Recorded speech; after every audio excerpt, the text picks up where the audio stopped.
visions through my dreams, seeing myself swimming in the universe. My ancestors gave me gifts to read cards, predict and heal.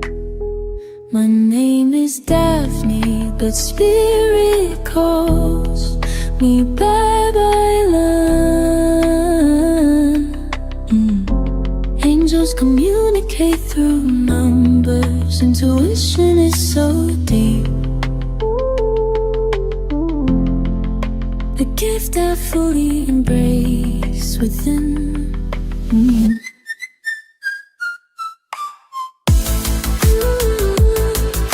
Hi everyone! Welcome po sa inyong almost personal reading. I want you to know that this is a general reading, so you may resonate po sa buong reading na ito or baka konti lamang. Take what's only yours. I also want you to know that this is a timeless reading. So whenever you find the video, the message is also meant to find you. Tignan natin ang nangyayari sa paligid. Just one more shuffle. Ayan. And another one. One more and another one. Gusto natin maka-sure na talagang nabalasan nating mabuti, no? Your first card is the Moon card. Why? Is things parang nagiging malabo ba? Parang nawawala ba yung focus ni person? Kasi with the Two of Pentacles, parang ngayon, napag-iisipan mo or naiisip mo, sure ba itong taong to sa atin, no? Sure ba siya na magkakaroon tayo ng may future ba dito sa connection na ito? Siguro one of your question here is, baka mamaya nagsasayang lang ako ng ng time dito sa person na ito. Baka mamaya is hindi naman pala talaga seryoso. Kaya mas gugustuhin ko na lang siguro na sa ngayon, no, obserbahan itong dynamic naming dalawa. So, with the Seven of Wands, parang you're trying to get an answer. Siguro marami kang tanong sa kanya, no?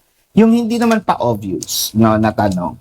Yung meron ka bang gustong iba, probably dinadaan mo sa biro, no, na uy, may crush kang iba, no, yung ganyan. Whether kayo na nitong taong to or hindi pa, parang gusto mo malaman, no, yung totoong emotion nitong taong ito sa'yo.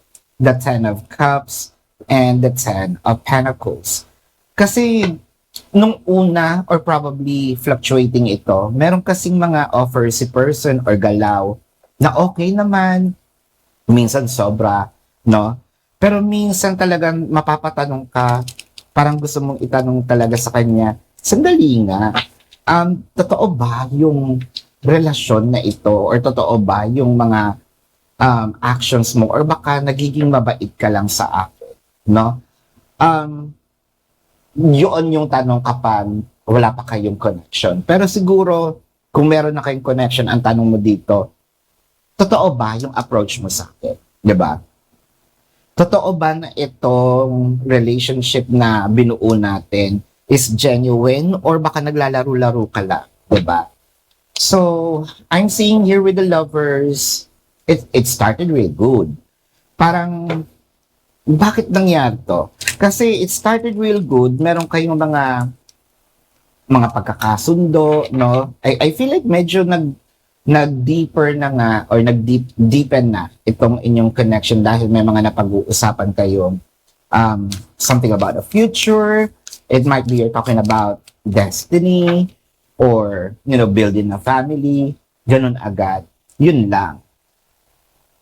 Siguro kasi nasa isip mo with the Seven of Swords, meron kaya itong nilalanding iba or may lumalandi kaya sa kanyang iba? That's actually the question you would love to find out. So, parang ngayon, aligned ang puso at isip mo na meron ka pa rin pinaniniwalaan, kaya siguro nagiging cold, no? Itong si person, it is because of that idea, that thought. The Four of Pentacles and the Eight of Cups. Medyo napapansin din natin dito with the Eight of Cups. parang medyo,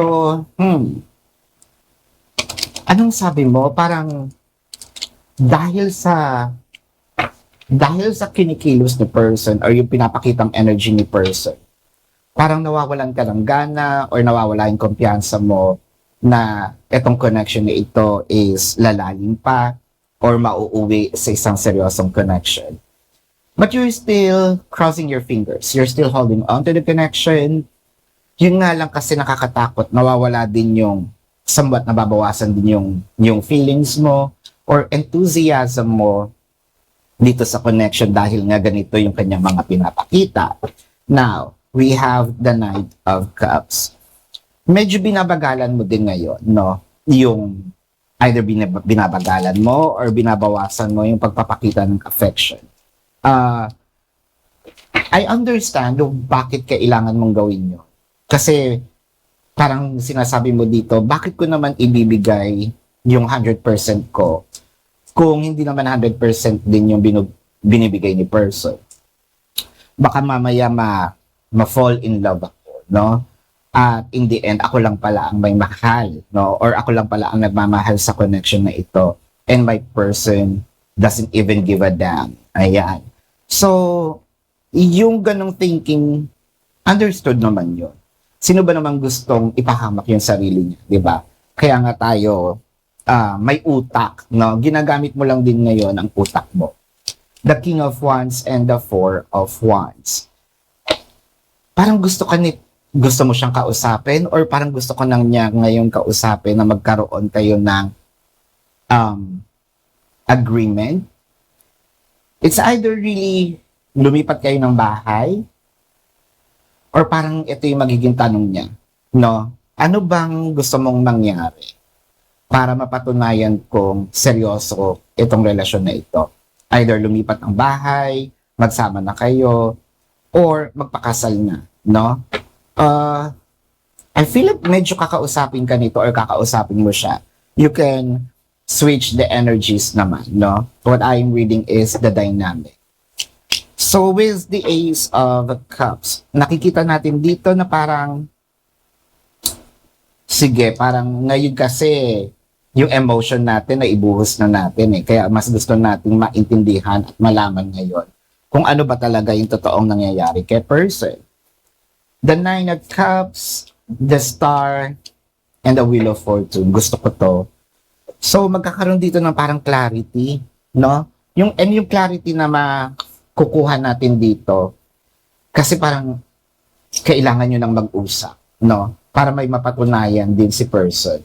I feel like nagkulang lang, or parang blurry lang yung mga actions ngayon. Pero wala naman ako nakikitang third party. Wala din ako nakikitang balakid. Kung hindi, siguro kulang lang ng init, ng camaraderie, kulang lang ng interaction sa bawat isa. Pero marululusutan ito eh. Kasi wala naman, nakikita natin walang nagbago sa emotion. Action-wise, pwede, no? Pero parang mapaplansya ito. This is your reading. Let's check the zodiac sign of your person. This can be their sun sign or a placement in their chart. Pero bago yan, kung kayo po ay nakaka-resonate, let me know sa comment section. Kung kayo po ay may mga katanungan sa description box ng video na ito, there is a link. Click the link and you will be routed to my website. Nandun po yung name, number, QR code, amount per question. Take advantage of the 4 questions plus 1 kasi discounted na po yun. And if you want to book a private reading, nandun din po siya. Now, let's check the zodiac sign of the person. This can be their sun sign or a placement in their chart. I am seeing Aquarius, Scorpio, Taurus, Leo, Pisces, Cancer, Virgo. I'm seeing Gemini, Capricorn. I'm seeing the Pisces is dominant.